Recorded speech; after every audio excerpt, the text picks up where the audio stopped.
delay that come are completely wrong. She knows it was a lengthy document covering all the protected characteristics. We take this seriously and we are working to get it right. Thank you, Mr. Speaker. On International Women's Day this year, many of us reflected on the scandal of group-based sexual exploitation of young women and girls in Britain.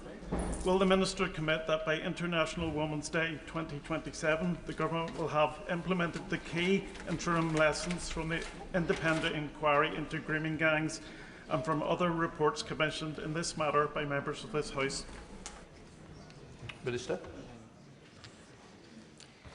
Mr. Speaker, I thank the honourable gentleman. This is an incredibly important topic, and he will know that we have always been clear that our paramount objective is to root out the horrific crimes of grooming gangs and to punish perpetrators and to protect children from harm. It is also important to note how the Home Secretary has made, will have made a statement accepting the recommendations of Baroness Casey's audit into group-based child sexual exploitation, which included a national inquiry into grooming. We are also committed to changing the criminal law for adults penetrating children under 16. We are absolutely committed to making sure that we root out this evil these evil crimes, and continue to make sure that we do that with our work across government. Question number 5, please, Mr. Speaker. Lisa. Thank you, Mr. Speaker. We are delivering commitments set out in the Cross-Government Freedom from Violence and Abuse Strategy published in December 2025, which sets out actions to prevent violence, pursue perpetrators and support victims. A ministerial group bringing together 14 departments provides strategic oversight to delivery, driving progress, addressing risk and ensuring collective ownership of our commitments to halve Borg within a decade. Mr. Speaker, I recently visited Wolverhampton Girls High School in my constituency of Wolverhampton West and was pleased to see posters promoting the Orange Wolverhampton campaign, working with community partners in the fight against gender-based violence and abuse. Whilst the criminal justice system, of course, has a part to play in tackling violence against women and girls, does the Minister agree that we need to do more to achieve community-based early intervention and prevention, and that educating and raising awareness in our young people, especially our young boys, about Borg can benefit not only the victims but the perpetrators and our justice system as well? I thank the honourable gentleman. I was this weekend with Black Country Women's Aid celebrating their 40th anniversary, and they mentioned how the honourable gentleman had been incredibly supportive of them. The first 3 aims of our strategy is stopping violence before it starts, focusing on the prevention he talks about. We will focus on young people, supporting parents and working with schools to challenge misogyny and promote healthy relationships. We will also engage with industry and take decisive action to safeguard young people by making the UK one of the hardest places for children to access harmful content and misogynistic influence. Rick Campbell. Mr. Speaker, will the Minister undertake to consult with the Northern Ireland Justice Minister, because violence against women and girls continues to increase? Another woman killed in the past few days in Northern Ireland, and we need to take positive action to stem this misogynistic abuse of both women and girls.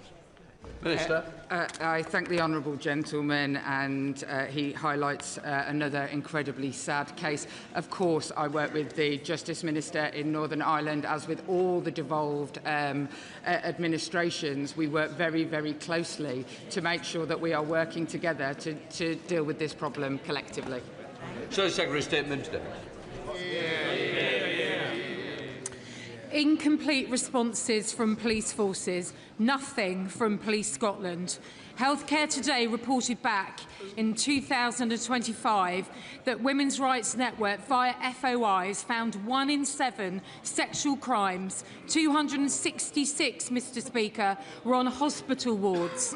2 in 5 female medical students reported sexual harassment or assault in university. With just 4% charge for these offences, perpetrators are getting away with it, surely committing more attacks. So with the backdrop of Labour's shameful choices on jury trials yesterday, all appalling, when will the Minister and this government act to protect women on wards? Minister. What I would like to say to the Honourable Lady, that if she were to read the Violence Against Women and Girls strategy, there is a specific sections around healthcare workers and workers across the community, specifically targeting the issue of sexual harassment within the NHS. But what I would also point out to her, that the charging rate fell in sexual crimes fell to a historic low under her government, and I am very pleased to tell the House that it is now increasing. Britt Goldman, Liberal Democrat spokesperson.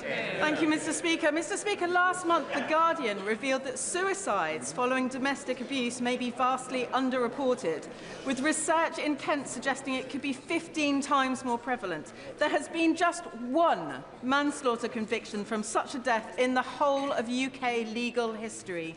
Liberal Democrats in the other place recently tabled an amendment to the Crime and Policing Bill supported by Women's Aid and Advocacy After Fatal Domestic Abuse, requiring police to investigate suicides as potential homicides where there is a reasonable suspicion of a history of domestic abuse.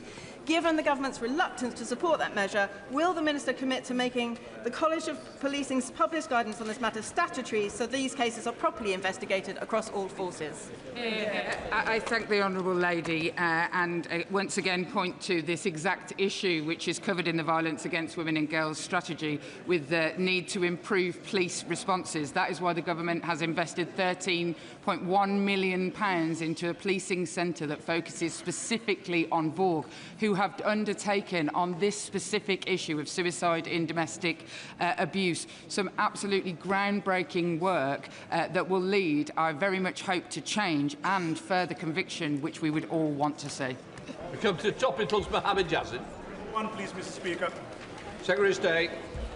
Mr. Speaker, following International Women's Day, this government is taking another step towards a fairer Britain. We've published guidance for business to encourage them not just to report their gender pay gap, but to set out plans to tackle it. Because reducing the gender pay gap is good for women and it's good for growth too. We're expanding childcare, introducing new workplace protections and implementing a landmark strategy to tackle violence against women and girls. Mohammed Yazid. Mr. Speaker, the latest endometriosis UK report shows the average diagnosis time in the UK has risen to 8 years and 10 months. Constituents in Bedford and Kempston, including a staff member with a rare form, still face long delays for treatment. So will the Secretary of State set improved targets and mandate GP training on recognising endometriosis in the women's health strategy to speed up diagnosis? Secretary of State. My honourable friend is right that women often spend years being dismissed, misdiagnosed or just not being listened to. This is completely unacceptable and we are determined to tackle it.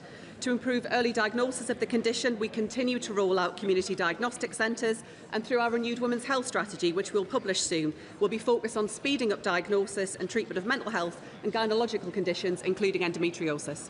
Sir, Secretary of State, Clerk of Tina.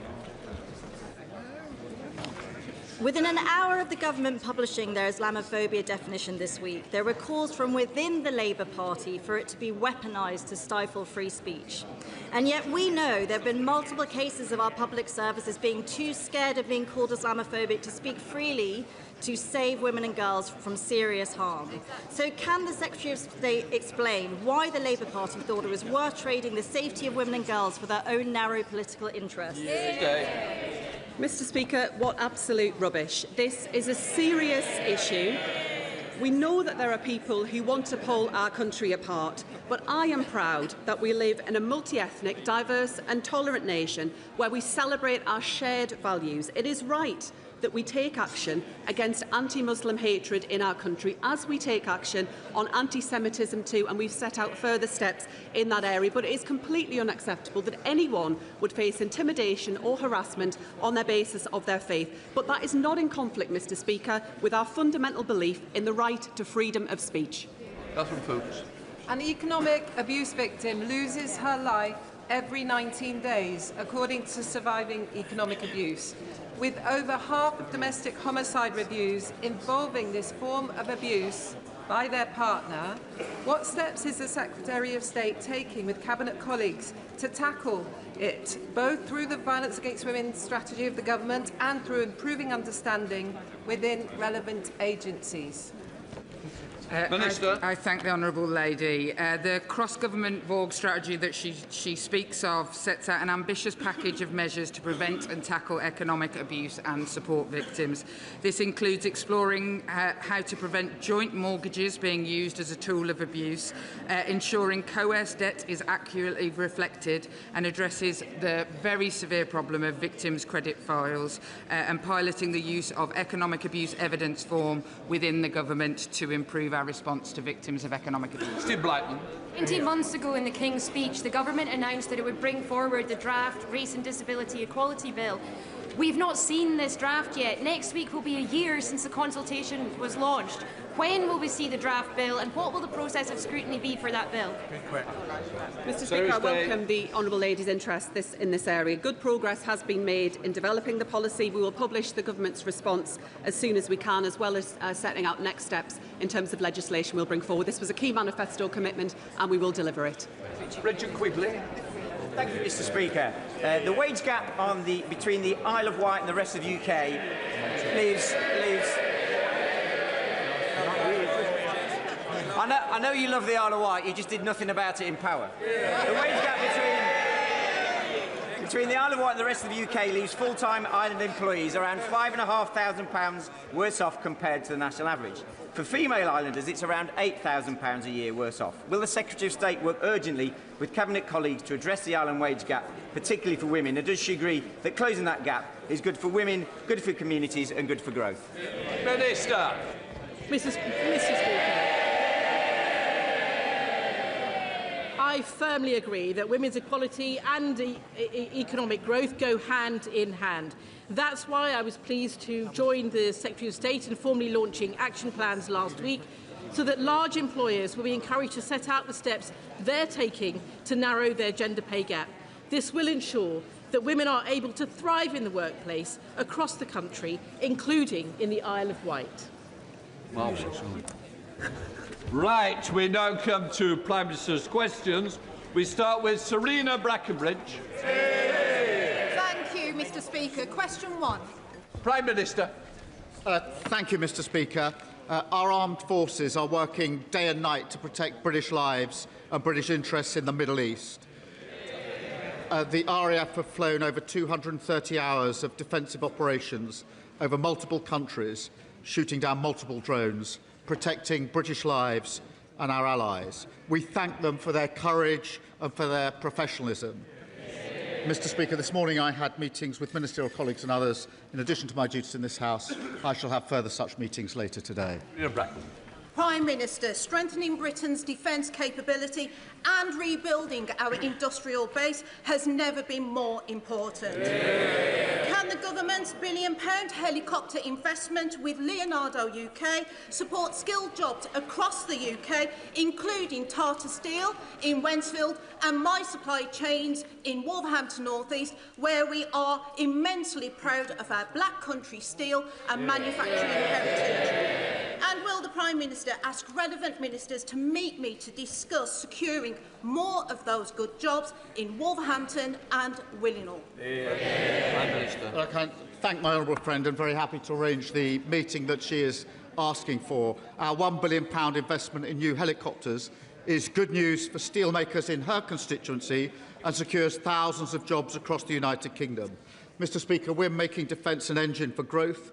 Jobs building helicopters, new Typhoons in the northwest, new frigates, creating a decade of shipbuilding on the Clyde. A Labour government investing in our armed forces. Leader of the Opposition, Kemi Benno. Thank you, Mr. Speaker. Why does the Prime Minister think now is the right time to increase the cost of petrol? Prime Minister. Mr. Speaker, we are not increasing the cost of petrol. We're absolutely clear in taking the measures that are necessary to deal with the impact of the conflict in Iran. We're dealing with that with other allies. We're taking the necessary action. But the best thing that we can do, Mr. Speaker, is to work with others to de-escalate the situation. And, Mr. Speaker, as I said to the House last week, I took the decision that we should not join the initial US-Israeli offensive against Iran. The Leader of the Opposition attacked me for that decision relentlessly. She said that the UK should have joined the US and Israel in the initial offensive strikes. Mr. Speaker, then yesterday, in the wake of the economic consequences, the Leader of the Opposition totally abandoned her position. She told the BBC, "I never said we should join." She told the BBC, "I haven't said we should have gone in with the United States." That is the mother of all U-turns on the single most important decision a Prime Minister ever has to take, whether to commit the United Kingdom to war or not.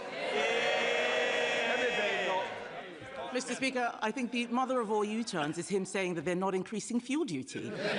That is news to us because last week the Chancellor stood up and said the fuel duty was going to increase in September. The Prime Minister told us at the start of the year that the cost of living was his #1 priority. So can he explain how a rise in fuel duty helps with the cost of living? Mr. Speaker, fuel duty is frozen. It's going to remain frozen until September, and we will keep the situation under review in light of what's happening in Iran. But, Mr. Speaker,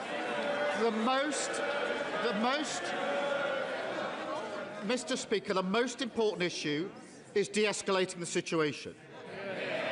And I come back to the Leader of the Opposition's position because this is one of the most important decisions a Prime Minister or Leader of the Opposition ever has to take, whether to commit your country to war.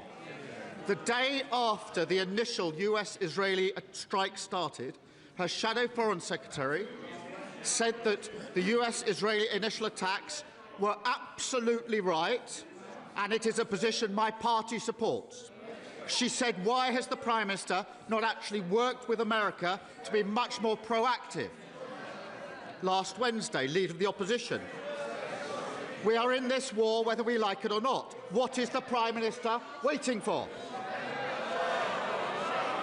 Then yesterday she says, I never said, I know they don't want to hear it.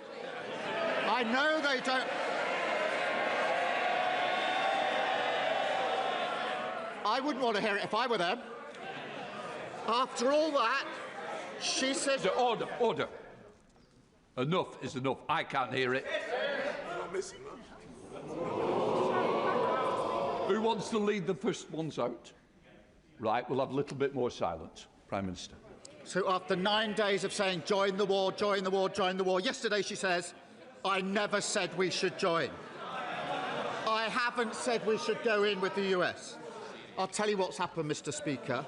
She and the Reform leader have been spooked because they realise they've jumped into supporting a war without thinking through the consequences. And now she's furiously trying to backpedal. The Prime Minister seems to be asking last week's questions. This week, I'm asking about fuel duty. He has said that he wants to help... Mr. Speaker, he has said that he wants to help with the cost of living. My constituents live in a rural area. They rely on their cars to get to the shops, take their kids to school, see their elderly parents. And they tell me the rising cost of petrol is the single biggest cost affecting family finances. So does the Prime Minister not understand how important cars are to people in rural areas, or does he just not care? Prime Minister.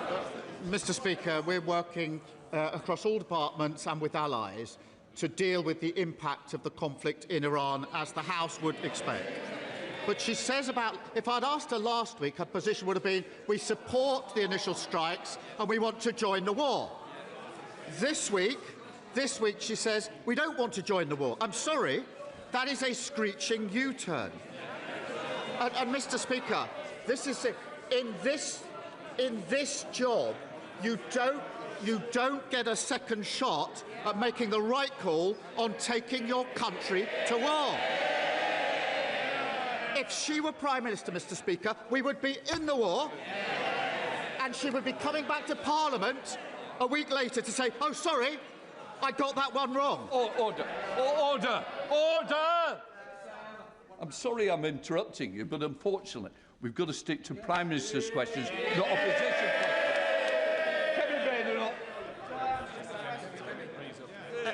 Mr. Speaker, he said if I were Prime Minister, HMS Dragon would have left a week ago. The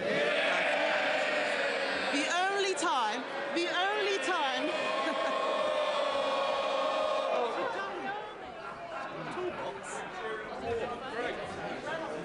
Mr. Speaker, the only time he's taken decisive action was stopping Andy Burnham from standing in the by-election.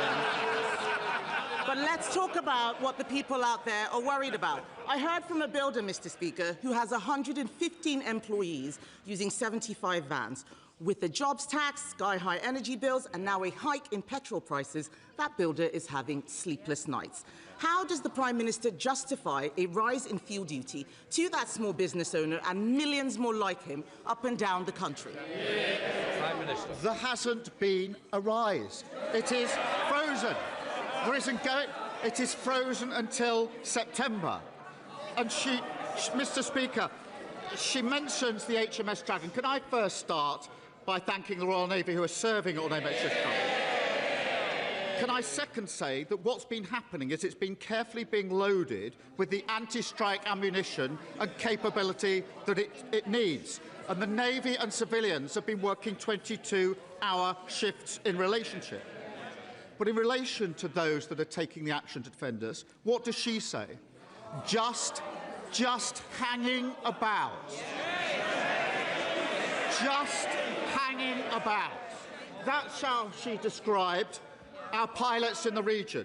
Let me tell you what they've been doing. Flying sorties in 7 of the 10 countries in the region day and night, taking out incoming strikes, protecting the lives of others whilst risking their own. If she had any decency, she'd get up and she would apologise. Mr. Speaker. Oh, hang on. I think they should wait for it. Mr. Speaker, I have never criticised our armed forces. I have criticised him. Order. Mr. Swallow, you're going out. I've had enough. Week in, week out. I believe the Royal Navy. Mr. Speaker, I have never criticised our armed forces. I am criticising him and his decisions. And let me remind the House, Mr. Speaker, about his record on the armed forces. This is the same man who worked with Phil Shiner, a traitor to this country, who made up evidence to put our soldiers in prison for crimes they didn't commit. That is his record, so I won't take any lectures from him. And by the way, military families are also worried, the ones in this country, about petrol prices. He's got nothing to say on that. And there's another group of people, Mr. Speaker, who have been hammered by this government. Farmers. I spent all last year telling the Prime Minister that his family farms tax was killing British farming. Now, those farmers are being punished with higher fuel prices. Does the Prime Minister think that's fair? So, Mr. Speaker, no apology to our pilots who are risking their lives. And I'm not going to take lectures from someone who says we should join the war, and a week later says, can I change my mind? I got that wrong. It is deeply embarrassing. And she's not the only one. Mr. Speaker, last week she's not the only one, the leader of Reform. We should be part of this with the US and the Israelis. We have to get rid of the regime. We should do all we can to support the operation. I make that perfectly clear, he said. Until yesterday, screeching U-turn, we shouldn't get ourselves involved in another foreign war. Two parties packed with failed Tories, led by leaders who are not fit to be Prime Minister. Mr. Speaker, he doesn't want to talk about fuel duty because he has got absolutely no answers. The Conservatives are on the side of farmers. We are also on the side of drivers. We froze fuel duty every year from 2011, and in fact, we cut it in 2022 because we care about the cost of living. Labour think drivers are a cash cow. And now, Mr. Speaker, they think that drivers are a cash cow, and now they're hiking fuel duty for the first time in 15 years. Everyone in this House knows the pattern. First, He'll march his backbenchers up the hill. Then they'll be forced to defend fuel duty rises in the local elections. Then there'll be another humiliating U-turn. So why doesn't the Prime Minister just stand up, admit he's got it wrong again, and scrap the fuel duty hike now? Mr. Speaker, in the last 2 weeks, I've made two of the most important decisions a Prime Minister can make. The first is that we should not join the war in Iran. The second is we should protect British lives and the British national interest. The leader of the opposition decided that we should join the war against Iran. A week later, that we should not join the war against Iran and to insult our armed forces. She has utterly disqualified herself from ever becoming Prime Minister. Thankfully, she never will.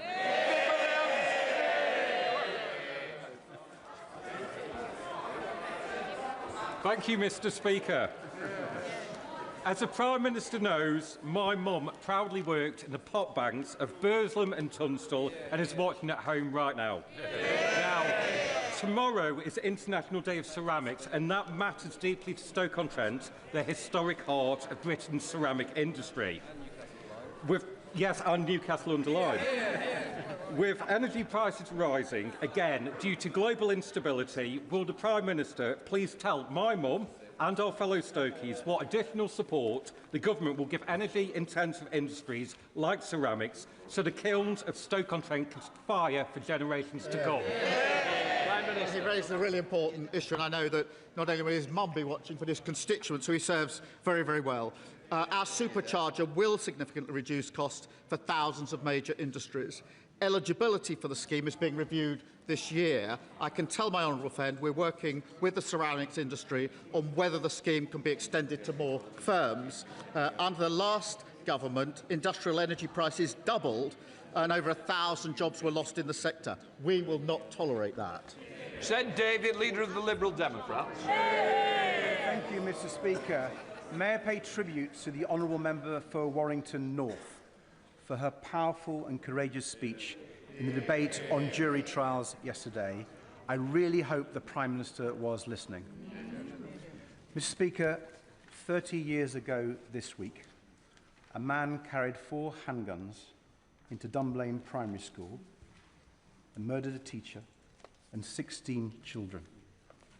I was deeply moved by the BBC documentary about it last night and the courage of the parents who campaigned for a ban on handguns to keep other children safe, including Mick North, who lost his 5-year-old daughter Sophie on that dark day.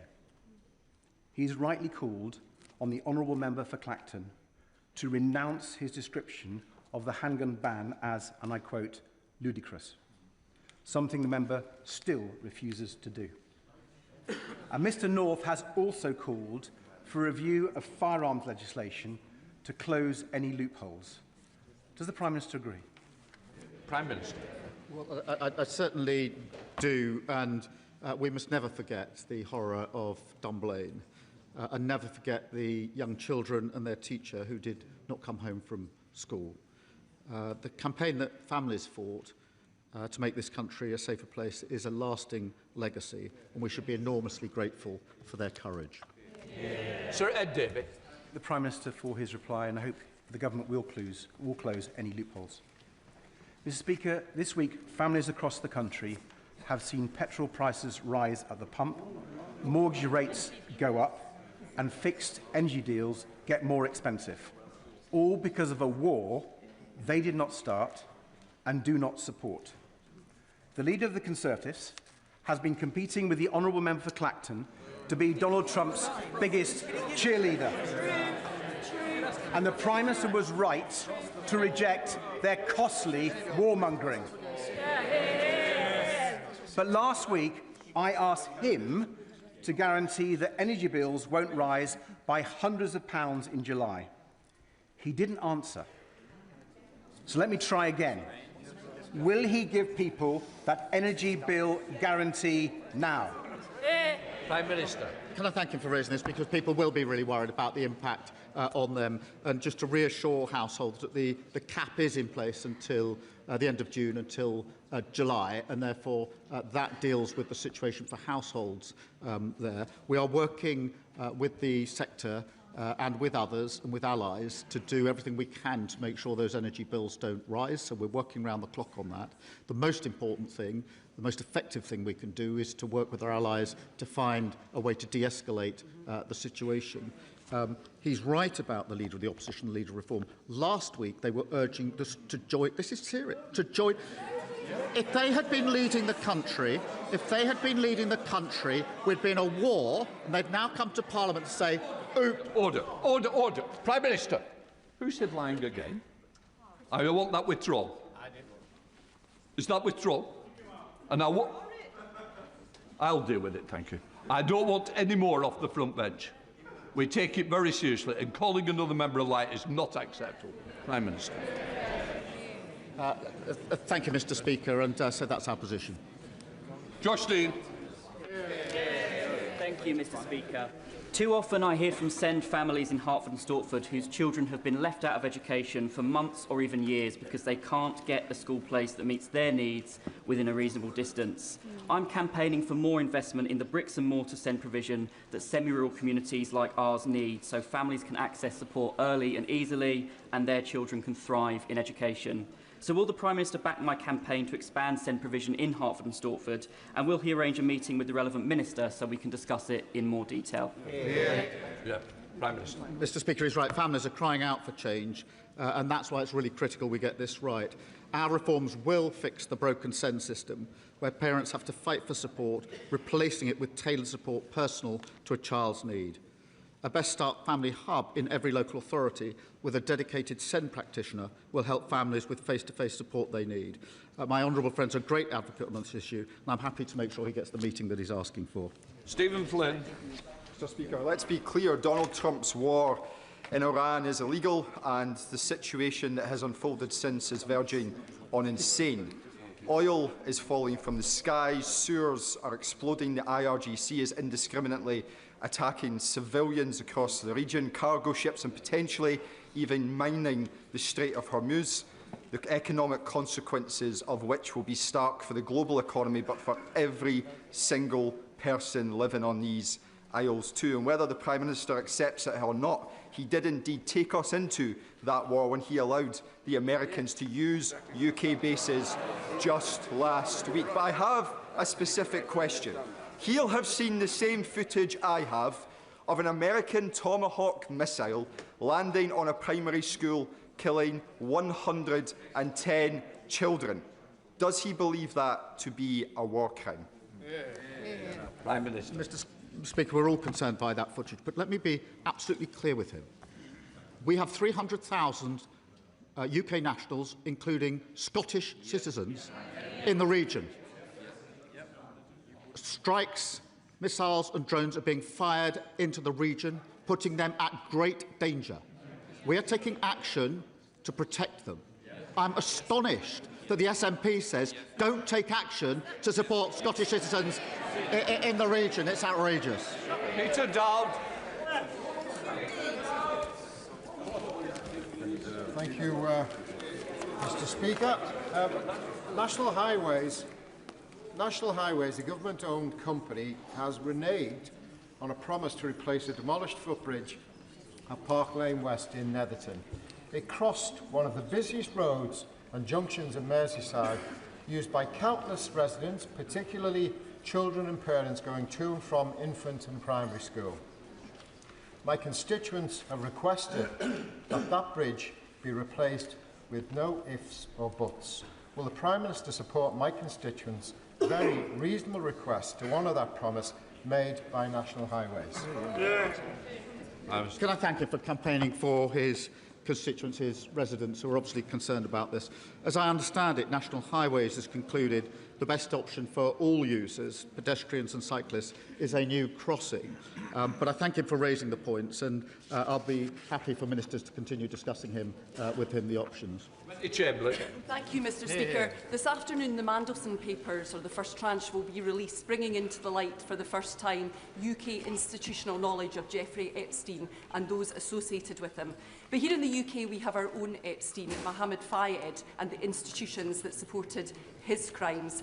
As a co-chair of the APPG for the survivors of Al Fayed and Harrods, along with the Honourable Member for Lichfield, we welcome the actions of the Metropolitan Police in recent days, but we continue to call on them to describe those crimes as what they were, trafficking. Does the Prime Minister recognise that characterisation, and will he meet with the APPG and survivors to hear their asks? Prime Minister. Can I thank you for raising this really important issue, and I discussed it with the Honourable Member for Lichfield last night, particularly the approach of the APPG, and thank her for her important work on this issue. I'm very happy to meet the APPG and the victims. I think it's very important to do so. She'll know there's an ongoing police investigation, but that doesn't mean that we can't have the meeting and listen to those that need to be listened to. Thank you, Mr. Speaker.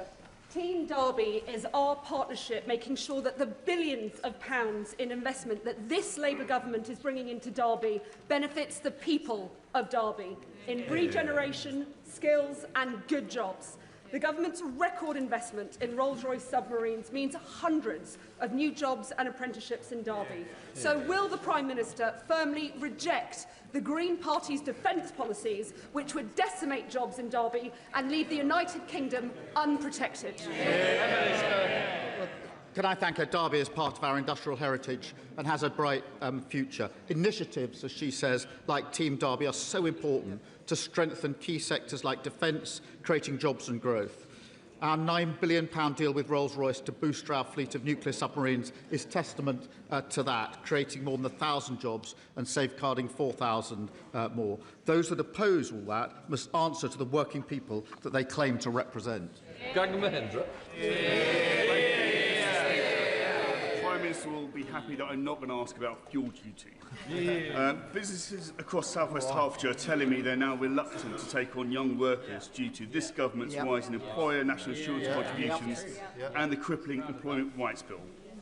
With almost 1 million young people now not in employment, education or training, how exactly does the Prime Minister plan to get Great Britain working again? Mr. Speaker, we're putting in place the Youth Guarantee, which helps young people into work. It is a serious issue. I would remind him that on their watch, 1 in 8 young people were neither in education, training or work. Stringer. Mr. Speaker, the National Audit Office report on Northern Powerhouse Rail, which came out on Monday of this week, surprised none of us in its conclusions that lack of engagement by the Department of Transport with mayoral authorities, local authorities and other involved parties in the north of England was leading to poor programming and lack of investment in the rail system in the north of England. We deserve in the north of England a rail system fit for the 21st century, not the 19th century, which is what it is fit for. Investing in the rail system will enable growth in the north of England, which will benefit the whole of the country. Will the Prime Minister take a personal interest in the slowness of investment in the rail system so that we can have that growth? Prime Minister. Well, thank you for raising this important point. The party opposite gave nothing but false promises for a decade. We will deliver the biggest transformation of transport in the north for a generation, providing up to £45 billion of funding to deliver. We're taking forward all recommendations from the NAO report. That doesn't change the planning or the trajectory of the project. Dr. Andrew Morris. Mr. Speaker, grant cuts and over-optimistic Treasury assumptions on council tax base growth mean that 8 fire stations and 96 retained firefighters across Wiltshire and Dorset face the axe. Would the Prime Minister please facilitate an urgent ministerial meeting for Wiltshire and Dorset MPs to discuss extending the preset flexibility permitted elsewhere at no cost to the Treasury to our fire and rescue service, so its fire stations and its dedicated firefighters can continue to serve our community. Prime Minister. I thank him for raising this. I don't know the details in the particular case, but I will make sure that the relevant meeting is set up so that the details can be explored. Kumar. Thank you, Mr. Speaker. Russia's continued assault on Ukraine has devastated its healthcare system. Hospitals are under extreme pressure and their critical shortage of specialist staff to treat the injured. That is why I, along with other British physiotherapists, travelled to Ukraine to train clinicians who are working under unimaginable strain. Will the Prime Minister join me in thanking Tanisha Sandhu, Daniel Sim, Kay Joe, Andrew Jaggi for the remarkable work, and will he commit to expanding UK-Ukraine clinical training partnerships? Yes, I will. And can I pay tribute to her and the rest of the delegation for their commendable work in Kyiv. We recently announced a new package of support for Ukraine, enabling highly skilled British surgeons, nurses and physiotherapists to mentor Ukrainian clinicians treating complex battlefield injuries. Mr. Speaker, on one of my recent trips to Kyiv, I went to one of the hospitals where they were treating the burns of those returning from the front line, and it was humbling to see the work that was being done, and I was extremely proud to know that the UK was helping in treating those who had such awful burns. Kirsty Black. Westminster's tax on Scotland's energy is holding back investment and it's costing thousands of families their livelihoods. After months of refusing to do so, the Chancellor has finally now said she is committed to change. So will the Prime Minister confirm to the House today when the OGPM will be introduced to provide certainty for jobs, certainty for investment and, crucially, certainty for energy security? Prime Minister. Speaker, we all want certainty for energy security and oil and gas will be part of the mix for many years to come. I'd remind her that 70,000 jobs were lost under the SNP and Conservatives in the last decade. We want energy security. We see new nuclear as part of that energy security. And what the SNP do, they block it. Thank you, Mr. Speaker. Silently and in semi-secrecy, London and the southeast of England are experiencing the largest mass eviction by a private landlord in decades. Criterion Capital have issued at least 130 no-fault evictions across their portfolio, including in Britannia Point in Collier's Wood in my constituency. Those affected have done nothing wrong. They have paid their rent, looked after their homes and worked hard. They are simply victims of a voracious landlord who always wants more. Will the Prime Minister ensure that in the final weeks before the abolition of no-fault evictions, his government do all they can to hold Criterion Capital to account? Can I thank her for raising this case? Renters should have security, and I condemn any unfair evictions. I'm proud, Mr. Speaker, to be abolishing Section 21, a practice that's pushed thousands of renters into homelessness. And I'll make sure the Housing Minister looks at the case that she's raised. Graham Stewart. Thank you, Mr. Speaker. Rural residents in Beverley and Holderness are reeling under the impact of higher fuel prices. Yet 2 days ago, the Chancellor said that in September, fuel duty would go up.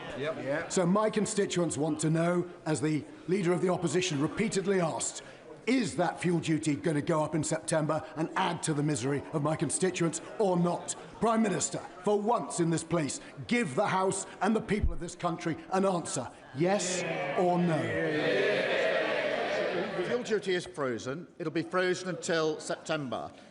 In light of what's happening in Iran, of course we'll look carefully at the situation. But his constituents need to know, and it's right that they know, that it's frozen until September, not fear-marking. Martin Rhodes. Thank you, Mr. Speaker.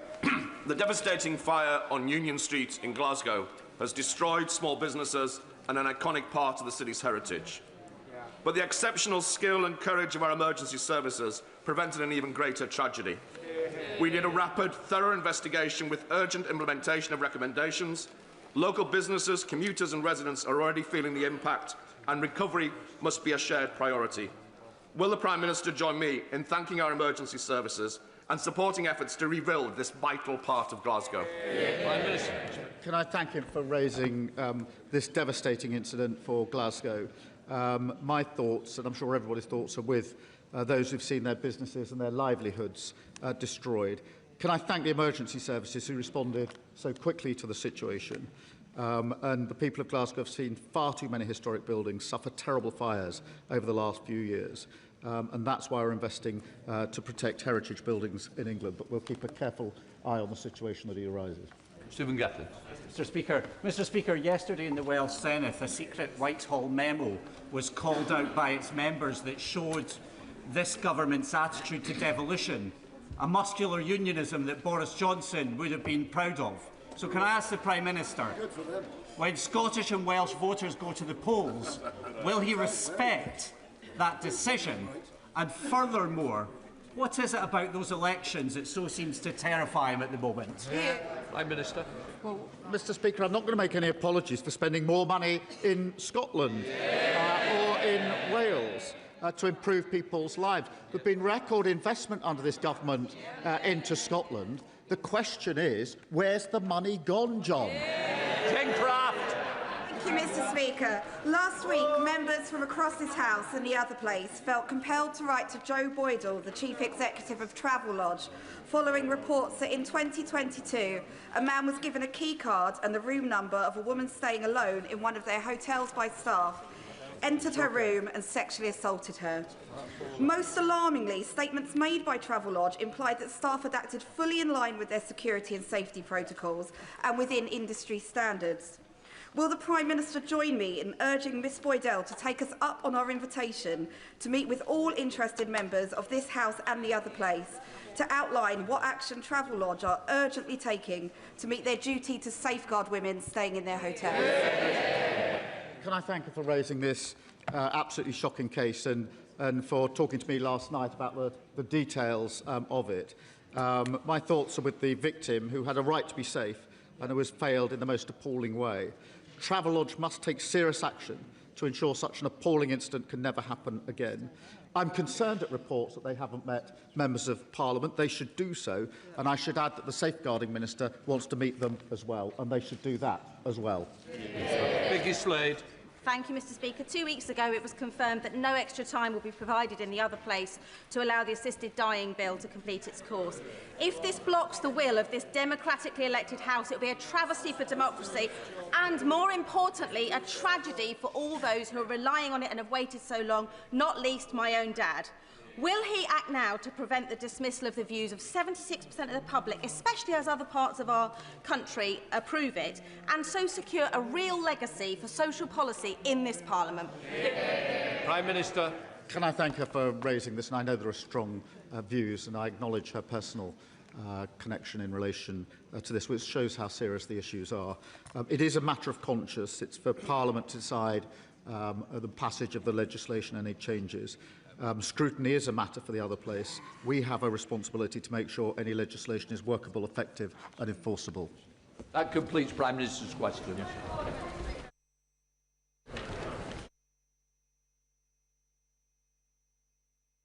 Is it about your PMQs? Well, you didn't ask a question, so it's irrelevant. The points of order should come after statements and new cues. But I'll make that decision.